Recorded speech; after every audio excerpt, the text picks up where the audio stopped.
Is a nation being displaced? Almost the entire population of Gaza has had to flee their homes as Israel continues its assault. What aid workers said was impossible seems to be happening, with 70% of Gazans being forcibly displaced. But can it continue? And what happens to the 1.5 million now? I'm Andrea Sankey, and today's Newsmaker: is Gaza's displaced?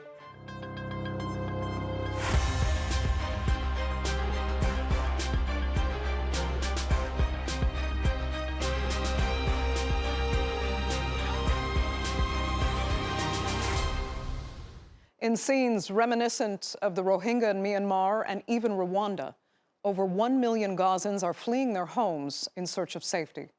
But unlike Rwandan and Rohingyan refugees who fled en masse to bordering countries, Gazans have no border to cross. Only a select few have been allowed through the Rafah crossing with Egypt, while the other almost 1.5 million are left to fend for themselves in Gaza's south under blockade. So how will this mass displacement crisis be addressed? And will Gazans ever find their homes again? The Kulab family are among hundreds of thousands of Palestinians in Gaza, trying to survive the savage bombardment and shelling of the Israeli military. They face pressure to abandon their homes, even if they have nowhere to go. I would have never imagined something like this to happen to me. I was in my home. I'm supposed to be safe. I didn't go anywhere, only stayed in my home. Where should I go? One should die in his home, not outside. The same question is on everyone's lips.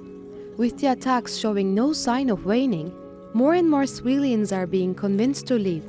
Their lives have been so badly torn apart. They say it's a relief to simply wake up in the morning, knowing that their children are alive. Those who have left can only keep moving. Beyond heading south, they do not know what their future holds. There was shelling and bombardment all through the night. We have disabled people. We left our homes because the whole area was evacuated. We moved to the schools, but the schools were not safe.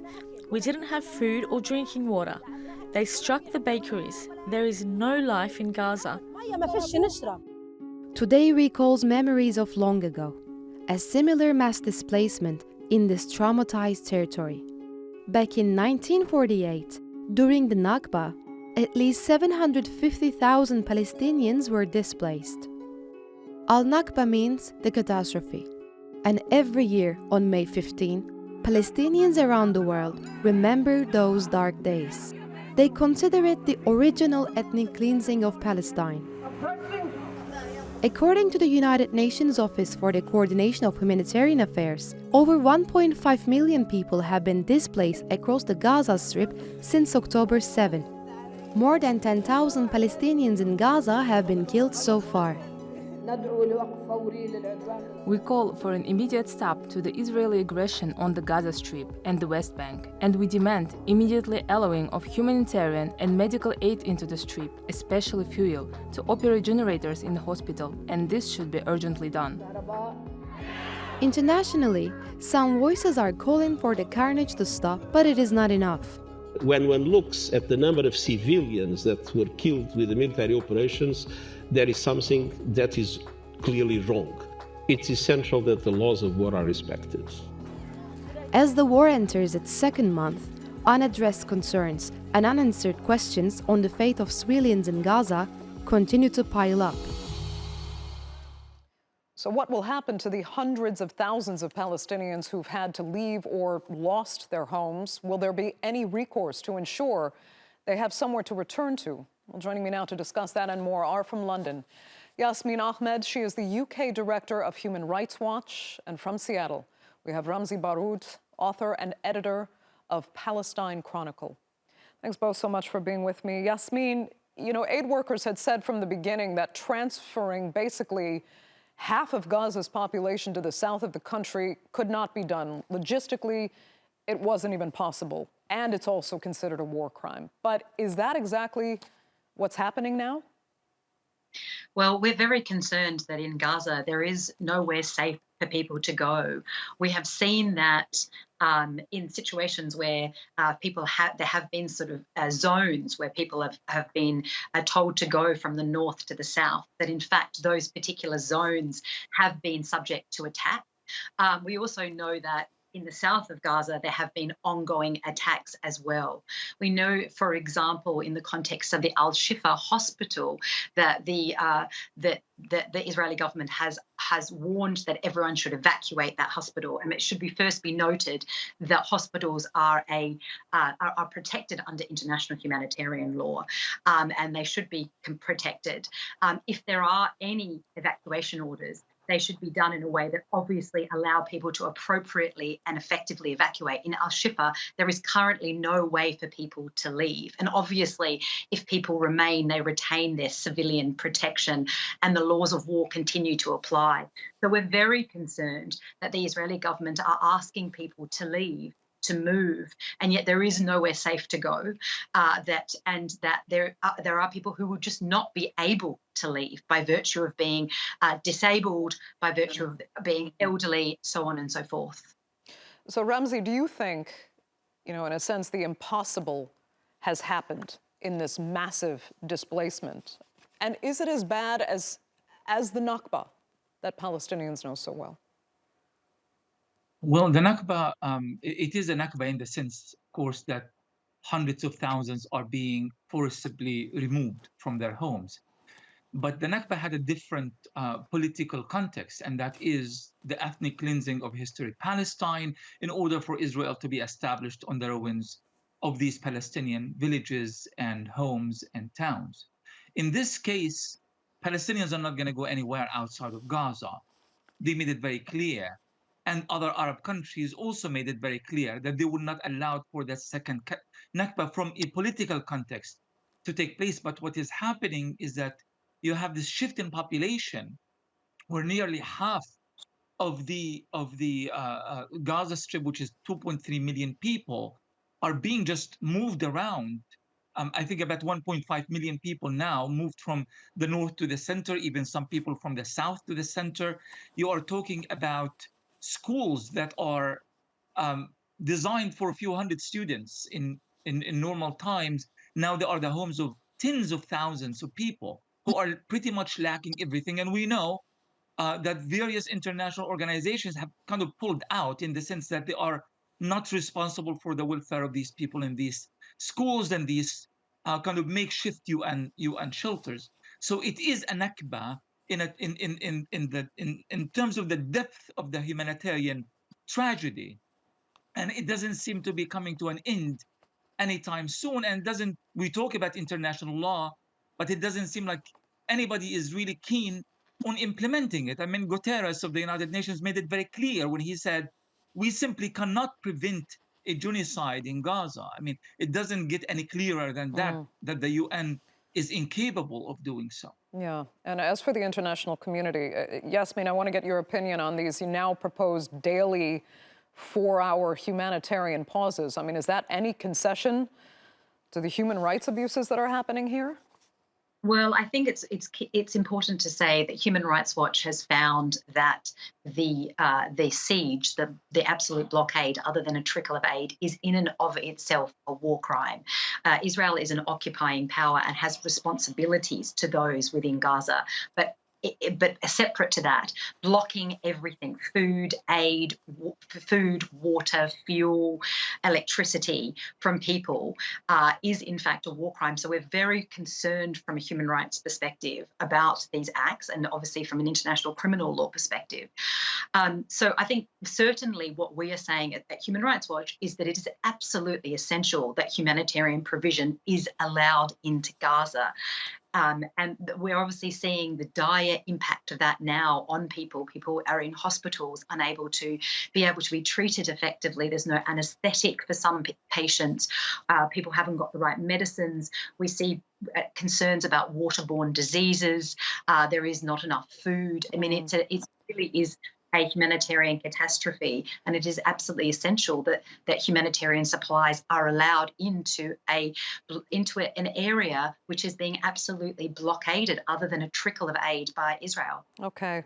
Ramzy, because many see the United States and Israel as partners in this, I want to take a quick listen to what U.S. Secretary of State Anthony Blinken says is the U.S. vision for Gaza. Let's listen quick. The United States believes key elements should include no forcible displacement of Palestinians from Gaza. Not now, not after the war. No use of Gaza as a platform for terrorism or other violent attacks. No reoccupation of Gaza after the conflict ends. No attempt to blockade or besiege Gaza. No reduction in the territory of Gaza. Ramzy, can any of those points be ensured? I mean, especially when we're already seeing so many forcibly displaced people. That's right. But first, I'd like to say that this is an interesting take by Blinken, considering that it was him and other U.S. State Department officials that have been kind of doing this kind of old-style shuttle diplomacy in the Middle East, trying to do the exact opposite, which is to ensure the displacement of Palestinians and for Egypt to accept such displacement and all of this. So this is kind of, and I hate to use the word encouraging in the time of genocide, but it is encouraging in the sense that the Americans are reaching a new realization that the early goals of this massacre, of this war, are no longer attainable. And that's a good thing.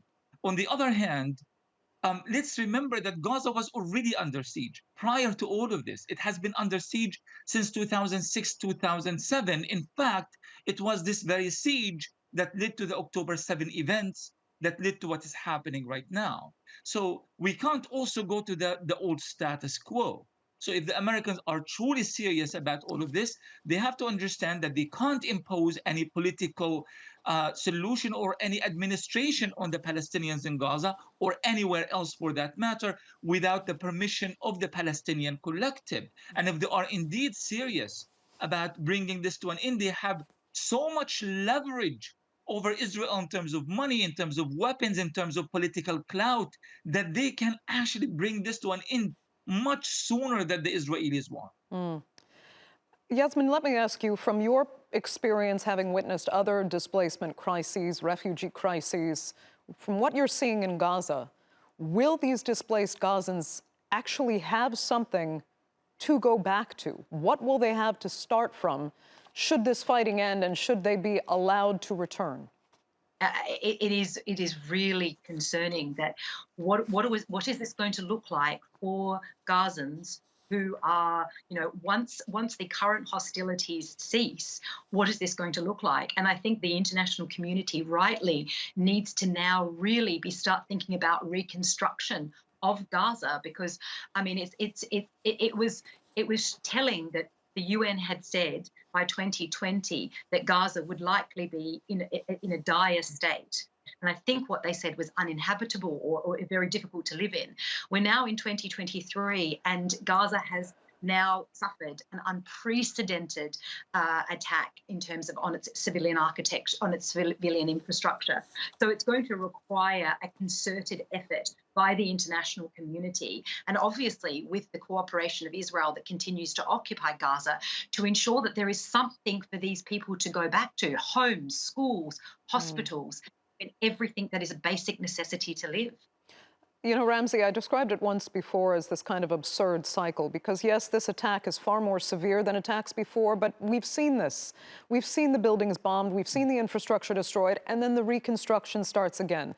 The EU or the UN will hold donor conferences, billions of dollars will be reinvested to try and rebuild Gaza, and then it's destroyed in the rest of the cycle.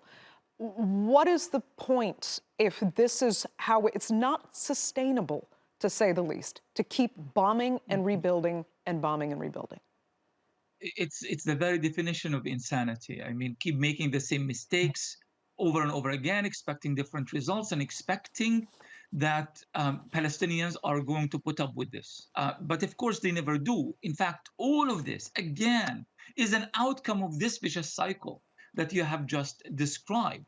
So what I worry about is about the Europeans taking the helm and deciding how do we reconstruct Gaza in a way that is politically accommodating to American diktats and to Israeli political sensibilities. President of Turkey, Erdogan, the other day said that he is ready with other regional powers to lead a new initiative on Gaza. And this is what we want. We need the kind of new initiatives that prevent the repeat of these past vicious cycles in which the political control over the reconstruction of Gaza is handed to the Americans, again, with an Israeli permission. Okay. If we go back to that point, it's going to be a problem for Palestinians once more. Ramzy, that will have to be the final word because we are out of time for this segment of the Newsmakers. I'd like to thank both of my panelists so much for being with us. Now, it's difficult to think past the thousands being killed and injured, but as we look at the future of Gaza's displaced people, we have to look at what's left in Gaza itself. Israel's bombing campaign has left most homes, businesses, and vital infrastructure destroyed or damaged. So even if the bombing stops, there is no functioning economy for Gazans to work with. In the past, international aid has served as a poor substitute for a Marshall Plan to rebuild Gaza after previous Israeli attacks, but could that even suffice now when the destruction is so extensive? Khaled al Sabawi is a Palestinian-Canadian entrepreneur who invested considerably in Gaza. Even after the building hosting his open Screenplay office was bombed in 2021, he kept his staff working remotely. Today, however, no one is working. And Khaled, along with his employees, are mourning multiple family members and friends lost, injured, and of course, displaced. Well, Khaled joins me now to talk about how and if Gaza and its economy can ever be rebuilt. Khaled, thanks so much for being with us. You know, you thought you'd been through something horrific when your office was actually bombed 2 years ago, and it was truly shocking. 2 people were killed in that building. Fortunately, your employees were unhurt. But how does that compare to what you're witnessing today? Thank you for having me on, Andrea. I want to be very clear to your audience so that they're aware, and I say this with all seriousness and gravity, that that we don't share in the optimism that you or your panelists even presented, that there could be even a Gaza to rebuild or Gaza to go back to. Already, 1.4 million Palestinians have been forcibly displaced from the North Gaza to the south and other parts. And this is, as you mentioned, is not only a war crime, but a blatant violation of international law. Amongst those were 46 members of my extended family. And they fled because their homes were hit in Israeli airstrikes. The horrors of the screams around them caused them to go congregate in my great-grandpa's house in the east, where my own mother was born. And as they huddled together, grandparents, parents, children, and grandchildren, Israel dropped a bomb on them, killing all 46 members of my extended family. This is a genocide. What we are experiencing now is completely different what was ever experienced in the past. And I want to emphasize that there is an intent here. Greg Mohaibar, the head of the UN High Commission office in New York, said this is a textbook case of genocide made by the clear evidence that Israeli officials, from the prime minister to the president to senior members of the cabinet, that have shown their direct intent to destroy Gaza and destroy life in Gaza. They have bombed hospitals, they have bombed schools, they have bombed ambulances, they have bombed universities, they have bombed all the vital infrastructure to fully see this genocide through.